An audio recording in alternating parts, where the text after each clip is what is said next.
এবার নবম পরিচ্ছেদের তৃতীয় অংশ, বিজয়।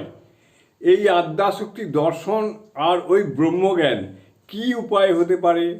শ্রীরামকৃষ্ণ: ব্যাকুল হৃদয়ে তাকে প্রার্থনা করো আর কাঁদো, এই রূপে চিত্তশুদ্ধি হয়ে যাবে। নির্মল জলে সূর্যের প্রতিবিম্ব দেখতে পাবে। ভক্তের আমি রূপ আরশিতে সেই সগুণ ব্রহ্ম আদ্যাশক্তি দর্শন করবে। কিন্তু আরশি খুব পোঁছা চায়, ময়লা থাকলে ঠিক প্রতিবিম্ব পড়বে না।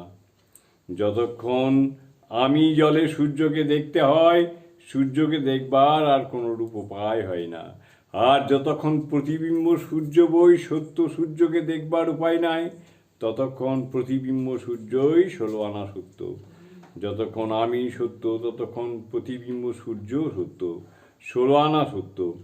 সেই প্রতিবিম্ব সূর্যই আদ্যাশক্তি। ব্রহ্মজ্ঞান যদি চাও, সেই প্রতিবিম্বকে ধরে সত্য সূর্যের দিকে যাও।